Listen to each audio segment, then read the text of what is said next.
As running has grown in popularity over the last few years, there's a trend that's coming out in the running shoe industry, which is kind of the sneakerhead culture bleeding its way into performance footwear. It's birthed a couple of different shoes, and this shoe is one of the latest with a fairly steep price tag, but today we're going to talk about how it performs. Meet the Underarmour Infinite Mega, which is a collaboration of Underarmour and Speedland. What's up everyone, I'm Eric McIntyre, aka Rad Dad Bod. You're watching Rad Dad Bod TV, where we review running shoes.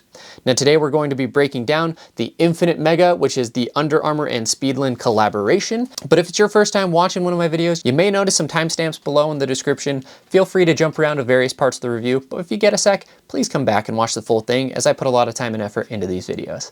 And if you haven't already hit that subscribe button, turned on notifications, please do so now, as I drop videos every Monday, Wednesday, and Friday. But as of late, I've been doing daily videos to kick off 2025. And if you like what you see today, please let me know in the comments what you enjoyed most or what you'd like to see a little bit more of. Now, to kick us off, let's do some disclaimers and disclosures, which are, I did get this shoe for free for the purpose of review from Underarmour. That being said, no one gets to watch this review beforehand, no one gives me talking points, no one asks me to put products in any specific video or any of that. All thoughts are entirely my own. Now with that out of the way, let's talk about the intended use of the shoe. Now the Infinite Mega is really going to be a long run shoe. It's a max cushion shoe built for kind of those recovery days where you got some heavy feet, you're needing a little bit of extra cushion, or kind of, again, those long run workouts where you just want a little bit more underfoot. As such, that's how we're going to be evaluating the shoe today. Now the price tag. The price comes in at $250, which is steep. Now, frankly, there's not really a huge justification for that price point because when you look at the market as far as what a max cushion daily trainer should cost, you're typically looking closer to like the 160, maybe in some instances you're getting up to like the $170, $180 range. So 250 is very, very steep, but if you have the context of the shoe, you may understand at least a little bit of where that price point is coming from. Speedland is kind of a boutique running brand. The owners and founders of Speedland actually were former Underarmour product designers from my understanding, and so this collaboration is really kind of a shout out to that past, and the shoe actually looks more like a Speedland shoe than it does a Underarmour shoe. Speedland shoes are typically just one-time releases, so if you don't get the shoe when it comes out, then it's gone forever. They don't restock. So there's hype kind of around the shoes, and they're, like I said, they're kind of a boutique running company in that you're paying not just for the shoe and the performance, which I love Speedland shoes. I have multiple pairs from them that I purchased myself, but you're also paying for kind of the experience or the brand itself and the level of care and sophistication that they put into their shoes. So that's where this shoe also is kind of coming in. Now, is that price tag justified or not? I'll leave that up to you guys to decide. I'll talk about my opinion kind of in my final thoughts, but today we're going to talk primarily about the performance of the shoe. Now, from a specs perspective, the shoe comes in at 10.8 ounces, which is 306 grams, and then you have a whopping 43 millimeters in the heel, 35 in the forefoot for an 8 millimeter heel to toe drop. Now, as far as max cushion shoes go, especially these kind of premium cruisers, long run style shoes, so a couple others to think about, like the Glycerin Max or even the Pegasus Premium kind of sits in that range as well. That is a fairly normal weight for that shoe, but it is on the heavier end. So be aware of that if you're not familiar with kind of weights of shoes. These are a heavier overall shoe. Now, from a fit standpoint, I would say that the shoe fits wide overall, and then from a length standpoint, it fits true to size. Now, obviously with the BOA lacing system, you can adjust the lockdown and the fit, and we'll talk about that here in a second in the upper, but just right out of the box, just straight up fit. We're going wide overall and then true to size on the length. Now, moving to that upper, you have a breathable vamp mesh, and this might be one of the most breathable shoes that I've ever tried on in my life. Now, you would think just looking at the heel, like obviously there's good ventilation there, but I'm not talking about the heel, I'm talking about the actual upper itself here in the toe box. I live in Utah, and so I run in the winter, and I took these shoes out. There was not snow on the road, but it was just a cold morning, and my feet were the coldest that they had ever been in their life. So this shoe, like visually, it is kind of a chunky boy. And so I would assume just looking at it, that it would be fairly warm, but actually it's not as cushioned on the inside here as you would think, and that mesh really is one of the more, if not the most breathable upper that I've ever felt in terms of kind of that mesh upper. Now sure, you do have some cushion kind of here in the heel along that ankle collar, and then there is some cushioning on the inside of the shoe, primarily under the BOA lacing units themselves, just to give you a little bit of kind of a buffer in between your foot and that plastic. But for the most part, it is a super, super hyper breathable shoe. Now, speaking of that BOA lacing, it's kind of a fun thing. I was a little bit worried here in the heel that these cords might rub on my ankle bone or my Achilles. I will say that I have just over about 30 miles on these shoes, and that hasn't been an issue at all on any of my runs so far. But I will say that it was a little bit hard to get the right fit with the BOA. Now, from a lockdown perspective, you can get locked in really, really nicely, but it's really, really easy to kind of overdo it.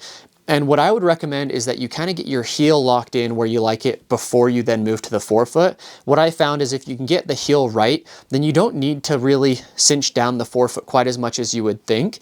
And you can leave yourself a little bit more breathing room, because the shoe has kind of these different overlays that are attached to the BOA, which will give you that nice even pressure on that midfoot area and give you some really, really good lockdown. So I would say actually leave it a little bit loose and then adjust from there.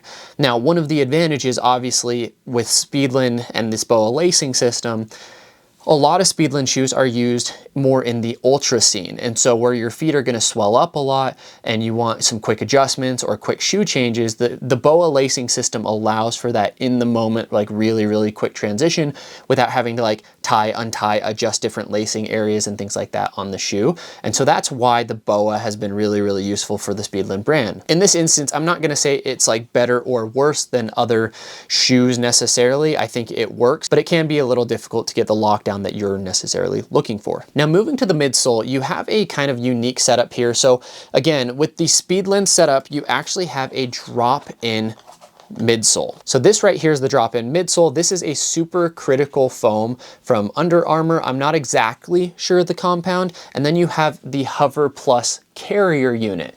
So all in all, you have the 43 millimeters there in the heel, but that is the combination again of the drop-in midsole as well as the carrier foam. These are two compounds. So this midsole, the drop-in midsole, is going to be more responsive, more soft, more cushioned, and this is what you're going to be feeling directly underfoot.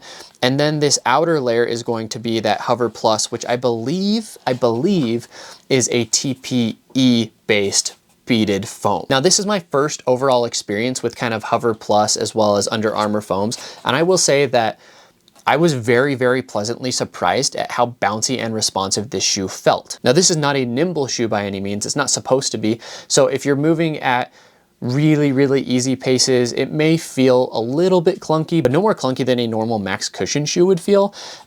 But the foam itself has a really, really nice bounce and responsiveness, and it gives it a little bit more pace versatility than most of your kind of classic max cushion shoes, to where, I mean, I'm not doing any speed sessions in this by any means, but if I wanted to do a progression run, I think you could do a progression run in the shoe. If you wanted to get all the way up to maybe that marathon pace, you could.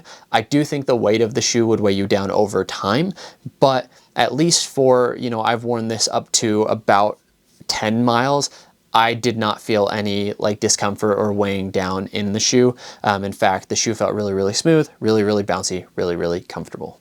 Now, from a stability standpoint, I found that the shoe is very, very stable because you have just that really wide overall base, which is nice and comfortable. But again, like I said, this shoe is really a cruiser. It's not made to go fast, but it can go faster than I think you would expect and faster than most max cushion options out there. Now, moving to the outsole, you have a die cut outsole with partial coverage. So you do have some exposed midsole obviously there in the middle of the shoe. And from a traction standpoint, I felt like this shoe did really, really well. Again, took it outside, took it in some wetter terrain, never on snow, but I ran after snow or I ran after rain.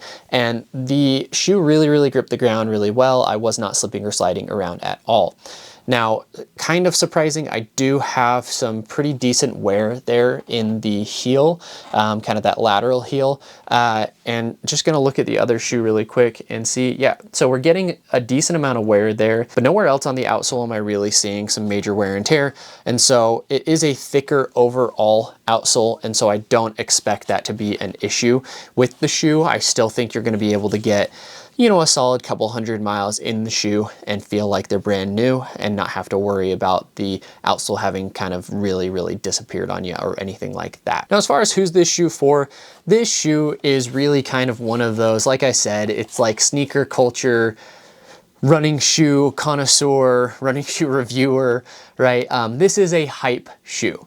Right, that's exactly what it is. The casual runner isn't really gonna know Speedland, but if you go to like any backyard ultra or anything like that, I guarantee you'll see a number of different pairs of Speedland, and they're growing rapidly in terms of popularity. In fact, you may have seen them on Cam Haynes's feet. I think David Goggins has a pair. So if you're kind of in that space of social media, then you're probably going to want to grab a pair of these and you're going to likely enjoy them, right? I don't think that anyone is really going to put these shoes on and necessarily like absolutely hate them. Now, different feet, different strides, different shoes, and so it may not be your preference, but I do think that the shoe executes on what it's trying to do. So if you are a fan of Speedland, then you're going to be getting what you're looking for, but it's going to be built in kind of an Under Armour overall package, which is really cool. This is the type of shoe that if you're doing kind of any of those backyard ultra with more even terrain, maybe like dirt trail, bark chip trail, not a lot of rocks, not a lot of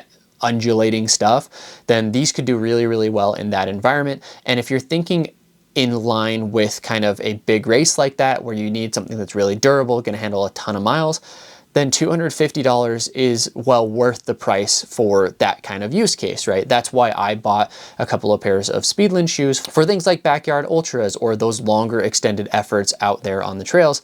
That's where they really thrive. This is just going to be kind of a road option for you. And so whether you're doing a 4x4x48 or a 50-mile road run for whatever reason or anything like that, this could be a viable option where you're going to get more than enough room for your feet to swell. You're going to get the quick adjustments. The shoe is very breathable. Your feet shouldn't overheat. All in all, very comfortable option for you there. Now, just some final thoughts on the shoe. Again, I think that this shoe checked all the boxes. It really felt almost exactly like I expected it to. I was just a little bit surprised at the speed that I could take these at. Again, they were a little bit more bouncy than expected. I do think that these are going to be more of a summer shoe rather than a winter shoe, at least if you're someone like me who lives in Utah, where that breathability really left my feet pretty much frozen solid by the end of the run. But lucky me, the summers here are pretty hot as well, and so I'll be curious to take these out maybe on some longer efforts in the summer, see how they breathe at that point, and see if they're a more comfortable option, at least for temperature control then.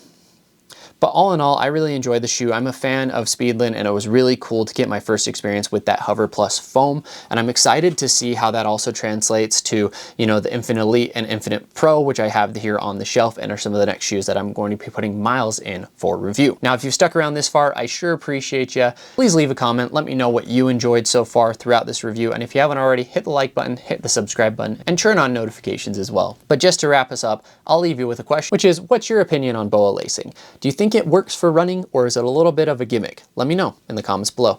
Thanks, everybody.